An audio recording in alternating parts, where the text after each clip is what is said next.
Günümüzde dünya üzerinde yaşayan canlı varlıkları düşünün. Hayvanlar, bitkiler, mantarlar, fungiler ve diğerleri. Bir de cansız varlıklar var.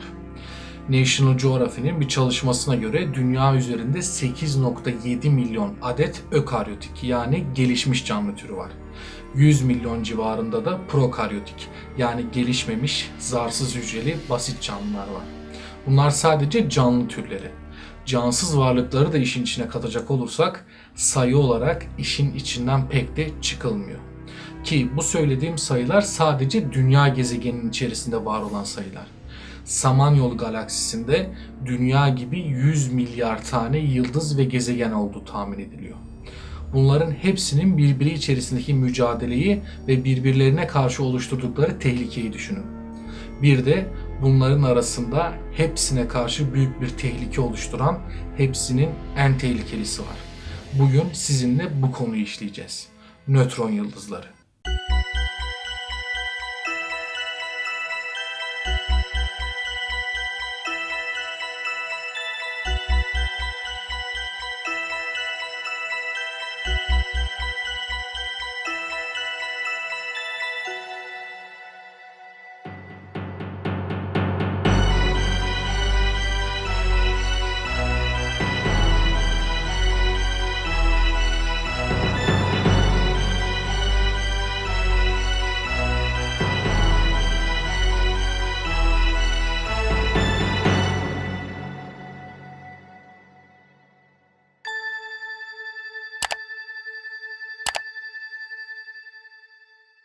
Nötron yıldızlarından önce aslında süpernovaları bilmek gerekiyor.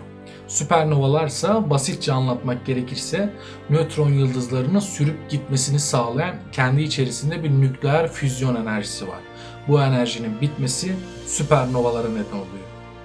Yıldızların içerisindeki belli miktardaki madde ile birlikte kesintisiz bir biçimde süren nükleer füzyon olayı hem element üretiyor hem de kütle çekiminin etkisi altında kalan yıldızın kendi üzerine çökmesine, yani bir nevi kendini sindirmesine engel oluyor. Milyarlarca yıl, belki de daha fazla yıl sonra yıldızın yakıtı bitiyor ve yıldızın kütlesine orantılı olarak devasa bir patlama gerçekleşebiliyor. Kesinlikle gerçekleşecek diye bir durum yok. Fakat gerçekleştiği anlarda bu olaylara süpernova diyoruz. Şimdi gelelim evrenin en tehlikeli varlıklarına, yani nötron yıldızlarına. Nötron yıldızları aslında bir yıldız türü değil. Yıldızların yaşamlarının sonlarına doğru oluşan bir evre. Yani nötron yıldızı aslında bir süreç. Büyük devasa yıldızların patlamasından sonra, yani süpernovalardan sonra iki farklı şey ortaya çıkıyor. Birincisi kara delikler, ikincisi nötron yıldızları. Nötron yıldızı oluşmasını mümkün kılan yıldızlarsa genellikle Güneş'ten 10 ila 25 kat büyüklüğe sahip yıldızlar. Nötron yıldızları evrendeki çekim kuvveti gücüne göre kıyaslanacak olursa kara deliklerden hemen sonra geliyor.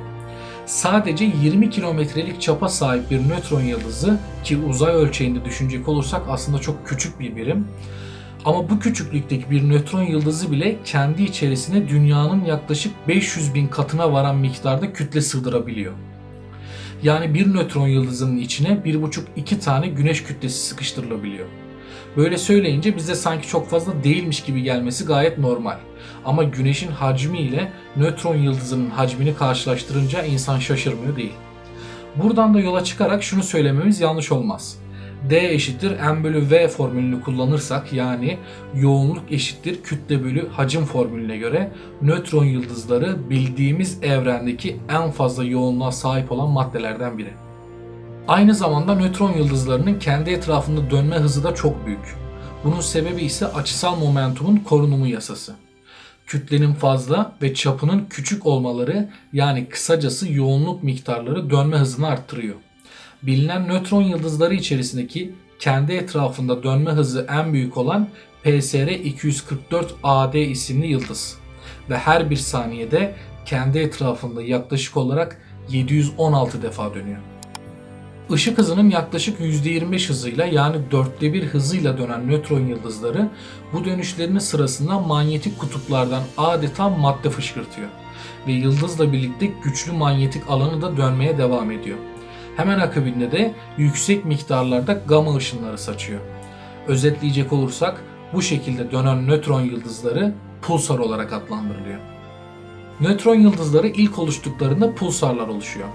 Tüm yıldız maddesi küçücük bir alana sıkışınca açısal momentumun birikmesiyle cisim olağanüstü hızlarda bazen saniyede yüzlerce kez dönmeye başlıyor.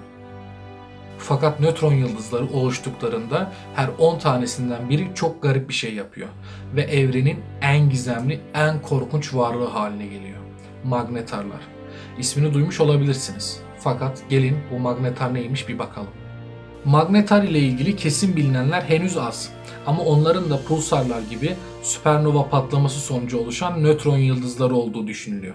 İşte bu magnetarlar evrendeki en tehlikeli varlıklar. Söylediğimiz gibi magnetarlar süpernovadan oluşan nötron yıldızları. Fakat oluşumları sırasında sıra dışı bir şey oluyor ve manyetik alanları çok yoğun seviyelere çıkıyor. İşin aslı, astronomlar onları bu kadar güçlü yapanın ne olduğunu tam olarak bilmiyorlar. Bir fikre göre eğer dönmeyi, sıcaklığı ve bir nötron yıldızının manyetik alanını alıp da mükemmel bir noktada bir araya getirirseniz dinamo mekanizması manyetik alanın kuvvetini binlerce kez arttırıyor. Fakat son çalışmalar magnetarların nasıl oluştukları hakkında daha teşvik edici ipuçları veriyorlar. Astronomlar Samanyolu galaksisinden kaçış rotasında bir magnetar keşfetti. Çift yıldız sistemlerinde bileşenlerinden biri süpernova olarak patladığında dışarı savrulan bu gibi yıldızları daha önce de görmüştük. Yani bu magnetar daha önce bir çift yıldız sisteminin üyesiydi. Başlangıçta daha küçük kütleli olan bu bileşen süpernova olarak patladı ve yoldaşını kaçış rotasına doğru itti. Ve ikinci yıldız yok oldu. Fakat sıradan bir nötron yıldızı olmak yerine onca çift yıldız etkileşimleri onu bir magnetara dönüştürdü. Buraya kadar her şey tamam. Peki gizem çözüldü mü? Tabii ki hayır. Bu magnetarları biraz daha derinden anlamamız gerekiyor. Magnetar üzerindeki manyetik alanın büyüklüğü hayal gücünün sınırlarını zorluyor. Yerin yani dünyanın çekirdeğinde manyetik alan kuvveti yaklaşık 25 Gauss. Ve yüzeye geldiğimizde yani insanların yaşadığı seviyeye geldiğimizde hissedilen manyetik kuvvet yaklaşık yarım Gauss. Sıradan çubuk mıknatıs yaklaşık 100 Gauss ve sıradan bir nötron yıldızı trilyon Gauss gücünde manyetik kuvvete sahip. Magnetarlar ise katrilyon Gauss ile nötron yıldızlarının bile 1000 katı kadar daha kuvvetli. Yani dünya çekirdeğinin manyetik kuvveti 25 Gauss iken bir magnetar ise katrilyon Gauss. Gücünü ve tehlikesini siz düşünün. Peki bir magnetara yaklaşacak olursanız ne olur? Şöyle anlatayım. Manyetik alan o kadar kuvvetli ki bir magnetar 1000 kilometre mesafeden vücudumuzdaki atomların elektronlarını mahvedebilir ve tam anlamıyla atomik seviyede parçalara ayrılabiliriz. Atomların kendileri bile çubuk şeklini alır ve hayatımızı devam ettirebilmemiz için gereken kimyasal yapı yok olur. Fakat şöyle söyleyeyim, magnetarın manyetik alanın içerisinde o kadar büyük hapsolmuş bir radyoaktif enerji var ki anında öleceğimiz için aslında farkına bile varmazdık. Magnetarların en hayret verici yanlarından biri de yıldız sarsıntılarıdır. Depremlerin yıldız üzerinde olanları. Nötron yıldızları oluştuklarında içindeki yozlaşmış ölü maddeyi çevreleyen çatlaklarla kaplı bir kabukla sarılıdır. Nötron yıldızı üzerindeki bu çatlaklar aynı yerdeki yani dünyadaki tektonik tabakalardaki çatlaklar gibi kırılabilirler. Bu olduğunda magnetar Samanyolu boyunca rahatlıkla görebileceğimiz bir ışınım salar. Aslında şimdiye kadar kayda geçmiş en güçlü yıldız sarsıntısı 50.000 ışık yılı uzaklıktaki SGR-20 adındaki magnetarda oluşmuştur. Bu yıldız sarsıntılarının %20'sinde Güneş'in 100.000 yılda saldığı enerjiden daha fazlası salınmaktadır. Ve bu süpernova bile değildir. Sadece magnetarın kabuğundaki bir çatlaktır. Magnetarlar şahane nesneler.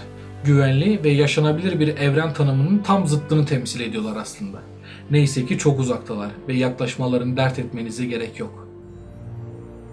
Bu konuyu ve bu videoyu beğendiyseniz, bu tarz videoların devamını gelmesini istiyorsanız kanala abone olup bu videoyu beğenip bildirimleri açmayı lütfen unutmayın. Hepinize iyi günler dilerim.